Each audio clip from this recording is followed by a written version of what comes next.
சில நிமிட ஆராதனை நிகழ்ச்சியை உங்களை சந்திப்பதில் மிக்க மகிழ்ச்சி அடைகிறோம். நம் கண்களை மூடி நாம் ஜெபிக்கலாம். எங்களை அதிகமாக நேசிக்கிற எங்கள் அன்பின் பரலோக பிதாவே, உமான இயேசுவின் நாமத்தினால் உமக்கு நன்றி செலுத்துகிறோம். இந்த நாளில் இந்த சில நிமிட ஆராதனை எங்கள் நிகழ்ச்சியை ஆசிர்வதிங்க. இதை பார்க்கிற ஆண்டவரை ஒவ்வொருவரையும் உங்களுடைய வார்த்தையின் மூலமாக தேற்றுங்க. அவர்கள் எப்பேற்பட்ட சூழ்நிலை இருந்தாலும் அந்த சூழ்நிலைகள் உங்களுடைய வார்த்தையினாலும் உங்களுடைய வல்லமையினாலும் மாறும்படி நாங்கள் ஜெபிக்கிறோம். கர்த்தர் தாமே சகலத்தையும் செய்ய வல்லவர். அவங்க எந்த சூழ்நிலை இருந்தாலும் எந்த நிலைமையில் இருந்தாலும் ஏசப்பா, நீங்கள் உங்களுடைய சூழ்நிலையை மாற்றி நீர் பெரியவர் என்பதை உங்கள் வாழ்க்கையில் நிரூபிங்க. ஆசீர்வதிங்க, பெரிய காரியங்களை செய்யுங்க. இயேசுவின் நாமத்தில் ஜெபிக்கிறோம் பிதாவே, ஆமென். கர்த்தர் நல்லவர். ஒரு பாடலை பாடி நம் தேவனை ஆராதிக்கலாம். நம் எல்லோருக்கும் தெரிந்த பாடல், மகிமை மாட்சிமை நிறைந்தவரே. மகிமை மாட்சிமை நிறைந்தவரே, மகளுடன் தொழுகிறோம். மகிமை மாட்சிமை நிறைந்தவரே, மகளுடன் தொழுகிறோம். பரிசுத்த தேவானாம் இயேசுவை பணிந்து தொழுகுவோம். பரிசுத்த தேவானாம் இயேசுவை பணிந்து தொழுகுவோம். மகிமை மாட்சிமை நிறைந்தவரே, மகளுடன் தொழுகிறோம். மகிமை மாட்சிமை நிறைந்தவரே, மகளுடன் தொழுகிறோம்.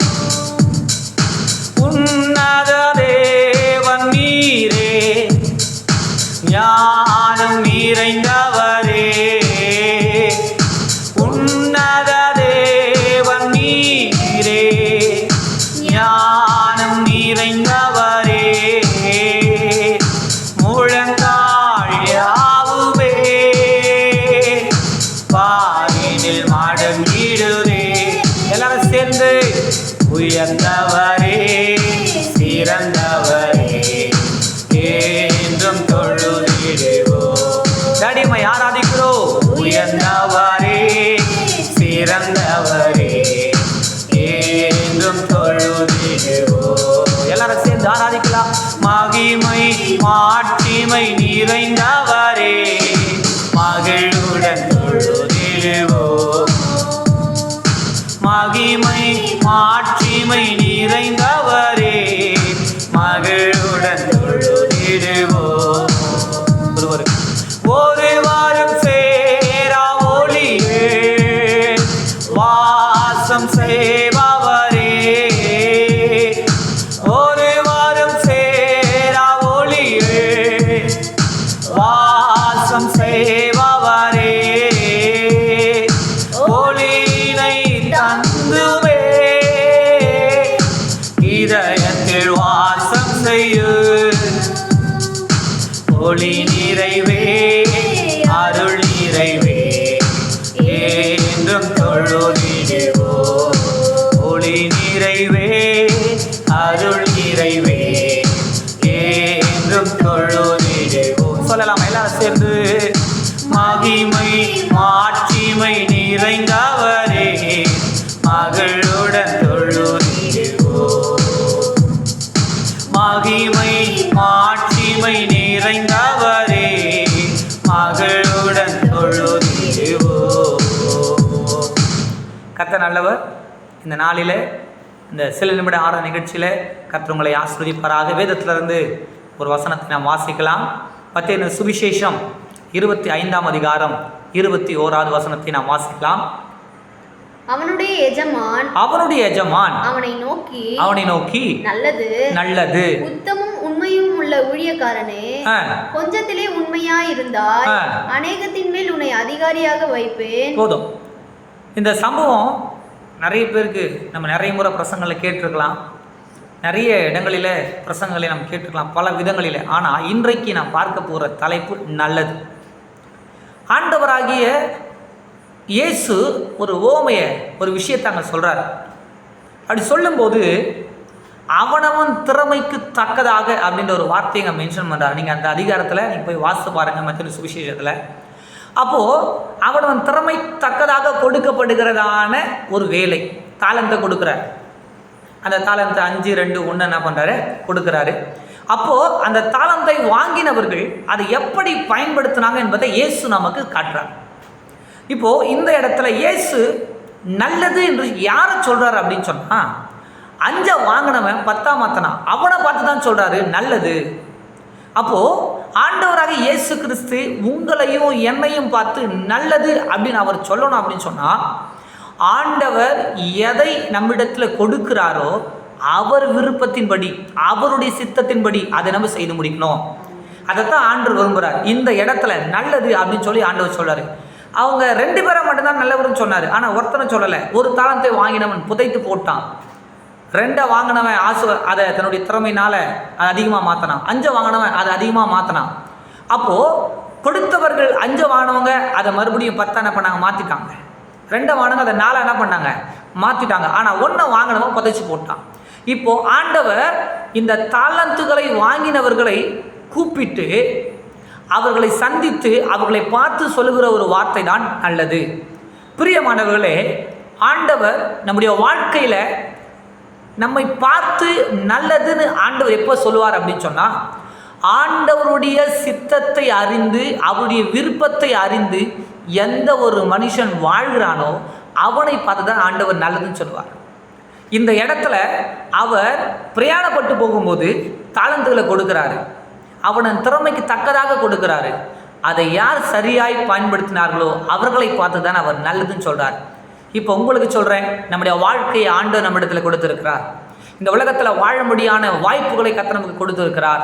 இந்த வாய்ப்புகளிலே அவருடைய விருப்பத்தின்படி, அவருடைய சித்தத்தின்படி அவர் ஒரு நோக்கத்தோடு இந்த உலகத்தில் உங்களை என்னையும் படைத்திருக்கிறார். அந்த நோக்கத்தை யார் நிறைவேற்றுகிறார்களோ அவர்களைத்தான் தேவன் நல்லது என்று அழைப்பார். உதாரணத்துக்கு நான் சொல்கிறேன், இந்த நல்லது என்கிற வார்த்தை எதத்தில் முதல்ல எங்கே வருது அப்படின்னு சொன்னால், ஆதியாகமத்தில் வருகிறது. எங்கன்னா தேவன் படைப்புகளை 1ஆம் அதிகாரத்தில் அவர் படைக்கும் போது வெளிச்சத்தை படைத்தார். ஆதியாகமம் 1ஆம் அதிகாரம் 3ஆம் வசனத்தில் வெளிச்சத்தை படைத்தார், வெளிச்சம் நல்லது என்று கண்டார் அப்படின்னு சொல்லி ஆரம்பிக்கும். பிரியமானவர்களே, ஆண்டவர் வெளிச்சத்தை ஏன் நல்லதுன்னு சொல்கிறாரு? வெளிச்சம் எதற்காக தேவைப்பட்டது? பூமியை உண்டாக்கும் போது வெளிச்சம் தேவையாக இருந்தது. வெளிச்சம் இல்லாமல் எதையும் நம்மளால் பார்க்க முடியாது.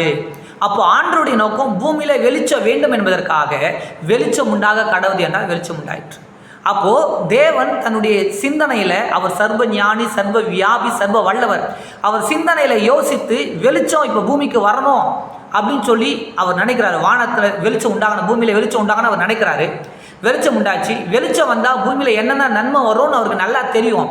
அந்த வெளிச்சமானது அவருடைய விருப்பத்தை நிறைவேற்றினது. அவர் எந்த நோக்கத்திற்காக வெளிச்சத்தை உண்டாக்கினாரோ அந்த நோக்கத்தை நிறைவேற்றினது. பிரியமானவர்களே, அதனால தான் ஆண்டவர் அங்கே சொல்றாரு நல்லது. நான் உங்களுக்கு சொல்கிறேன், ஆண்டவராகிய தேவன் உங்கள் வாழ்க்கையும் நீங்கள் போராட்டங்களோடு, பிரச்சனைகளோடு, பாடுகளோடு வாழ்ந்து கொண்டிருக்கலாம். ஆனால் உங்களை பார்த்து ஆண்டவர் சொல்லணும் நல்லது. பிரியமானவர்களே, ஆண்டவர் யாரை பார்த்து நல்லதுன்னு சொல்லுவார்?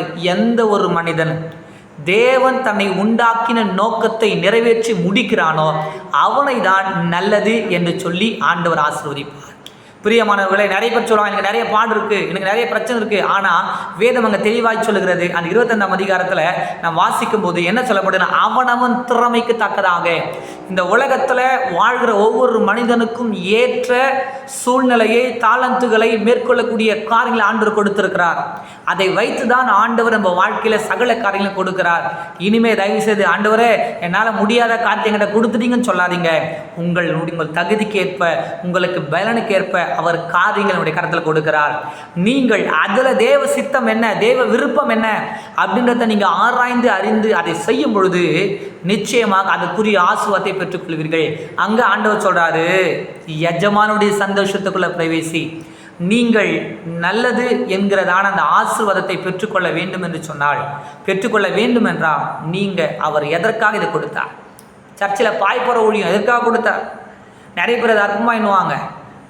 சர்ச்சை பெருக்கிற ஊழியம், சர்ச்சில் ஜெபிக்கிற ஊழியம், சர்ச்சில் கொடுக்கப்பட்ட ஒவ்வொரு வேலைகள், நிறைய பேர் இதெல்லாம் பெரிய ஊழியம் இல்லை. அப்படி கிடையாது. கொடுக்கப்பட்டது எதற்காக கொடுக்கப்பட்டது? கர்த்தர் உன்னை நம்பி தான் கொடுக்கிறார். உங்கள் கரத்தில் கொடுக்கப்பட்ட ஊழியத்தையும், உங்கள் கரத்தில் கொடுக்கப்பட்ட பொறுப்புகளையும், அநேக சபைகளிலே ஊழியக்காரர்கள் நம்பி கொடுக்கிற பொறுப்புகளை வாலிபர்கள், சபையில் உள்ளவர்கள் அதை பொறுப்பாக எடுத்து செய்யும் போது உங்களை பார்த்து ஆண்டவர் சொல்லுவார், நல்லது, தேவ நோக்கத்தை நீங்கள் நிறைவேற்றும் பொழுது அப்போ தான் எஜமானுடைய சந்தோஷம் உங்களால் பிரவேசிக்க முடியும். அப்போது ஆண்டவர் நல்லதை யாரை சொல்வார்? அவர் எந்த நோக்கத்திற்காக எதற்காக உங்களை உண்டாக்கினாரோ அந்த நோக்கத்தை நீங்கள் நிறைவேற்றும் போது தான். இதை செஞ்சால் தான் நீங்கள் நல்லது. வேதத்தில் நீங்கள் ஆதியாகமத்தில் வாச பார்த்தீங்கன்னா தெரியும், அவர் படைப்புகளை எல்லாத்தையும் பார்த்து நல்லது நல்லதுன்றார். ஏன்னா அவர் படைப்பில் படைத்த எல்லாமே அவருடைய முழு நோக்கத்தை நிறைவேற்றினது மனுஷனை தவிர. பிரியமானவர்களே, வாழ்க்கை அவருக்கு ஒப்பு கொடுங்க. நல்லது நல்லபடி வாழ்வதற்கு தேவ நோக்கத்தை புரிந்து கொள்ளுங்கள். நீங்கள் அவருக்காக தெரிந்து கொள்ளப்பட்டவர்கள். அவர் உங்களுக்காகவே உதவி செய்யவும், தூக்கி எடுக்கவும், உங்களை மீட்கவும், உங்கள் சூழ்நிலையை மாற்றுவார் உங்களோடு கூட இருக்கிறார். ஆனால் அவர் நோக்கத்தை நீங்கள் புரிந்து கொள்ளுங்கள், உங்கள் வாழ்க்கை மாறும்.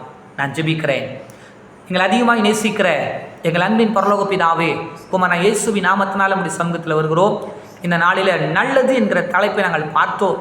எந்த ஒரு மனிதன் தேவன் உருவாக்கின, தேவன் நம்பி கொடுக்கிற பொறுப்புகளை சரியாய் நிறைவேற்றி முடிக்கிறானோ அவனை பார்த்து தான் நீ நல்லது என்று சொல்கிறீர். அந்த தாளத்தை வாங்கினவர், வாங்கினவனை போல எங்களை மாற்று. நீர் கொடுத்த நோக்கத்தை, நீர் எங்களை நம்பி கொடுத்த வேலையை செய்து முடிக்க அந்த கிருபைகளை தாரும். நல்லது என்ற வார்த்தை எங்களுக்கு நேராய் வரட்டும். அதற்கு எங்களை பாத்திரவான்களாய் மாற்றும்.